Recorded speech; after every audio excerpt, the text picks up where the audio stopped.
I don't want to say I'm highly anything anymore. I say I am a common sense conservative. Is that okay? Because these so-called conservatives, these, hardliners, Donald Trump is calling for a tax on goods coming into our country. Well, if China taxes us, which they do big league and nobody even talks about it, then I'm going to tax them the same amount, okay? All right? Now, what I'm going to do, and I'll tell you, we're losing a lot of our businesses. Pfizer is leaving. Massive Pfizer, the big pharmaceutical company, they're moving. You heard about it. They're leaving our country. Thousands and thousands of jobs. They're moving to Ireland. We're going to stop all of it. But here's the story. Take Carrier, nice and simple. And by the way, United Technologies, part of Carrier. The whole thing is a disaster. They're moving people. So many people moving to Mexico. We got to stop it. We're not going to have any jobs left. Mexico is the new China. Remember this. I love the Mexican people. I love the Hispanic people, but their leaders are too smart for our leaders. Our leaders don't have a clue. Frankly, our leaders are stupid, folks. They're stupid. So here's what we're going to do. And somebody will say, he is not conservative, because there's only one way to stop it. We're going to, and I know it doesn't sound presidential, and I can pick one of my killer negotiators because I know the greatest in the world. Carl Icahn, the great businessman, just endorsed me. I have many other business people endorsing me. They say I'm the only one that knows what I'm talking about, which is true, because I deal with Rubio. I deal with Cruz. These guys don't know anything. They have no clue what's going on, I'm telling you. So I have the big business leaders, the great business leaders, the people that made billions. They don't want money. We have political hacks doing our negotiation. Here's what we're going to do. I'd like to do it myself. I know it's not presidential. They're going to say, that is not presidential. I know I'm the president of the United States, and I call up the head of Carrier. And I start talking to him about 1,400 jobs. The president's not supposed to be doing that, but I'll do it anyway, okay? All right, you mind? You know what? It's too easy. I don't want to give it. We're going to have the greatest negotiators in the world. I know them all. I know the good ones. I know the bad ones. I know the underrated ones that are better than everybody and nobody knows who they are. I know the ones that are highly overrated, that you think are good and no good or not great. Everybody's better than what we have. These are the biggest deals in the world. These are bigger than any company deals. These are deals in the trillions and trillions. Trans-Pacific Partnership, a disaster. It's a disaster. We're giving our country away. That's going to be a disaster. So here's what I'm going to do. The president, sir, is calling you. The president of what? The president of the United States. Oh, he's calling me. Now here's the head of Carrier. Yes, Mr. President. Whatever your name is, here's the story. You just left 1,400 great people who've worked for you for many years. They've done a great job. They built up your brand. They've done a great job. And you can negotiate with them for wages and all that stuff. You can even move to another part of our country if you have to. But let me tell you something.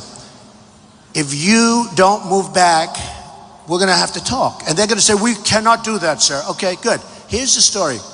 We are going to charge you a 35% tax on every air conditioning unit that you send across the border to the United States. Every single one.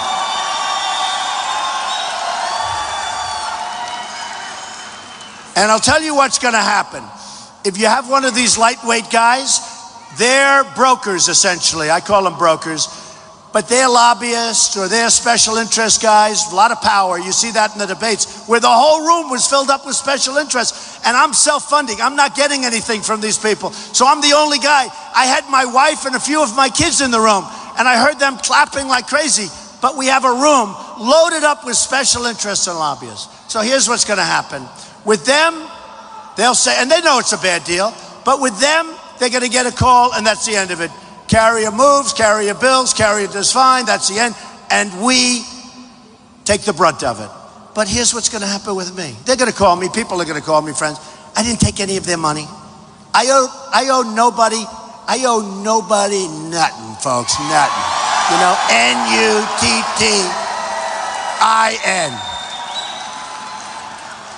Nothing, nothing, nothing. So here's the story. They're going to call me and I'm going to say, I'm sorry. They're going to have people call me. I'm going to say, hey, I'm sorry, not going to happen, folks, not going to happen.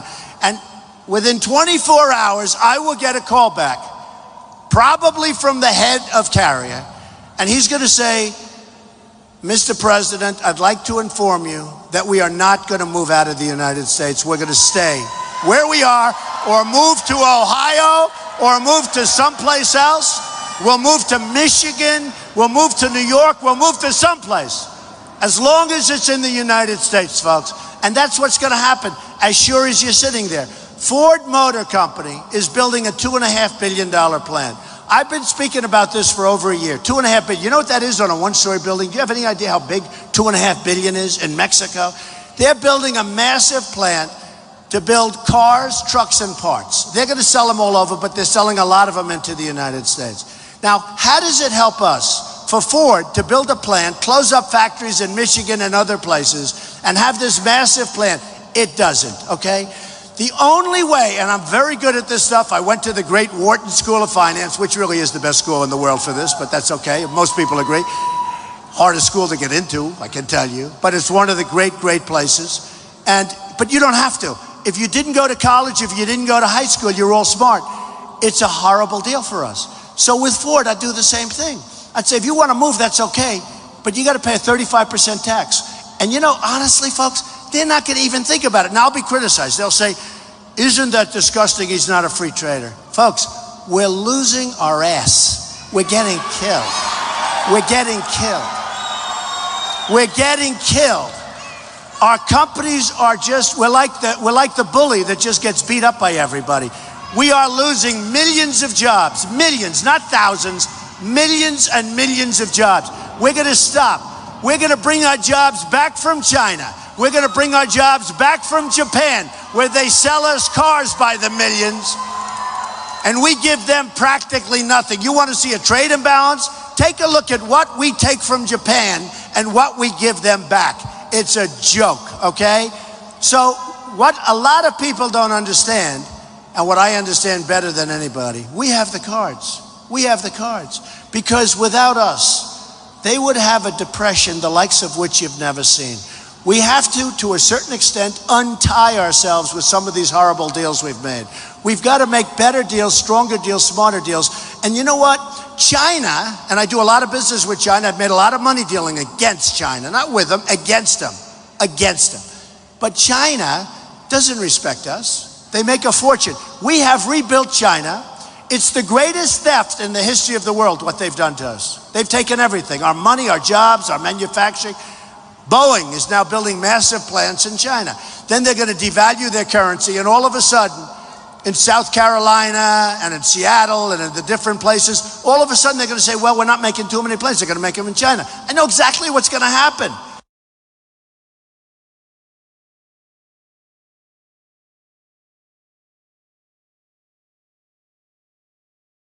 In the history of the world, what they've done to us. They've taken everything, our money, our jobs, our manufacturing. Boeing is now building massive plants in China. Then they're going to devalue their currency, and all of a sudden, in South Carolina and in Seattle and in the different places, all of a sudden they're going to say, well, we're not making too many planes. They're going to make them in China. I know exactly what's going to happen. And they wouldn't have done the plant except when they made a big order from China. China said, we're going to order these 300 planes, but we want you to build a massive plant. And I know what's going to happen. Once the plant is built, they're going to devalue their currency more. It's going to be impossible for the American people to compete with that, and we're going to lose all those jobs. Not going to happen, folks. We're not going to let it happen, okay? We're not going to let it happen. So nobody knows this stuff better than me, and believe me, we're going to stop the outflow of our companies. We're really losing a lot. We have corporate inversions where companies are going out to get cash. You know, we have $2.5 trillion at least. I think it's double that number. That's a government number, and the government has no idea about numbers. We have $2.5 trillion at least outside of this country. The Democrats agree we should bring it immediately back. The Republicans agree that we should bring. Everybody agrees. It's not like a health care where they don't agree or something. Everybody agrees. Corporate inversion. Everybody agrees we should bring the money back. For years, they can't get an agreement. You know why? We don't have a leader. We don't have a president. I could make that deal In 10 minutes, I get the Republicans, I get the Democrats, without having to sign an executive order, by the way, okay? Which is not the way it's supposed to work. So what we need is leadership. So coming down, I said, I'm going to be so great on trade. I will be the greatest jobs president that God ever created. I will be. I will. But then, I'm very focused on our security. And I really started much more so with the borders. But then after the Paris attack, which was horrendous, and after the attack in Los Angeles and the attack, all of these attacks, but after the attack in California where the 14 people were killed by 2 radicalized people, they became radicalized. She radicalized him. Whatever the hell happened, they ended up killing their co-workers, and plenty of people right now in the hospital that are going to be in bad shape for the rest of their lives because these 2 horrendous animals did that, okay? Animals. Now, what happened with Paris, the toughest gun laws in the world, Paris, the toughest. You don't have a gun in Paris unless you're a bad guy, then you have a gun. You put a gun in your pocket, nobody's going to do. You can't have a gun in Paris. You can't have a gun in France. The toughest laws, they say, in the world. So what happens is these thugs walk in that they press called the mastermind. And I said, stop calling him the mastermind. He's a dirty rut. I called him the guy with the dirty hat, right? The white hat. I said, stop calling. And you know, they really have. Because the big complaint is they're taking our youth over the internet. When you start calling people masterminds, our kids come up and they say, Dad, the mastermind. Oh, the mastermind. He's a brilliant guy. Mastermind. He's a moron, this guy. I guarantee you this. And I said, don't do it. And you know, the press has stopped using the term mastermind now. But they said the mastermind, he's the leader. And they build him up like Robin Hood, right? Oh, this great. What's with it? They send in people to the various places in Paris. There are no guns on the other side. And they go, bum, bum, you get over here, bum, you get over here, bum. 130 people killed. Many, many people right now in the hospital, gravely, gravely wounded. So badly wounded that their lives can never be the same. Other people will be dying from the wounds. It was a horrific scene. And since then, it's not that I've pivoted, you've pivoted me. And every poll that comes out, they like Trump best on the military. They like Trump best with ISIS. They like Trump best on border security. And I think the reason is because right from the beginning, nobody questioned the fact that I was the best on the borders. Nobody questioned. And basically, what is this? It's an extension of the borders. Now, as you know, Sheriff Joe Arpaio from Arizona endorsed me last week. We don't get tougher on the border than Sheriff Joe, right? And he endorsed me. And Sarah Palin endorsed me last week.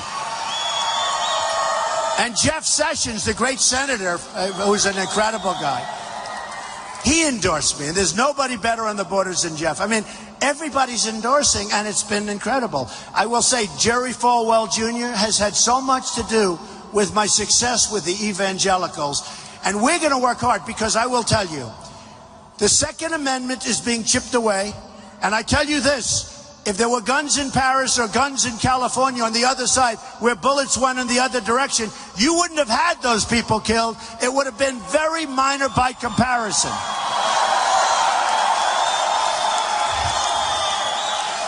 And we're going to save our Second Amendment. It's being chipped away at it. Chip, chip, chip. We're going to save it. And I'll tell you the other thing. Christianity is being chipped away at. Very rapidly chipped away at. And we're going to save it. And I've gotten such incredible support from the pastors and the ministers. And I had a meeting, and the meeting was amazing. I said, how many Christians do you think we have in this country? And it was sort of determined like 260 million. That's more than we have women, and it's more than we have men. So it's the biggest group. And yet, they're afraid to act. And I had it with them. Because their tax-exempt status will be taken away. Because during Lyndon Johnson's regime, or whatever you want to call it, during his tenure, they passed legislation where the churches can't get political. And I think it's unfair. Why shouldn't they be allowed to? And I said to some of the really great pastors that have been so incredible and so supportive, Pastor Jeffress has been incredible, all of them. Pastor Paula White, she's been incredible. So many of them. I said to him, I said, you know, in a way you have less power than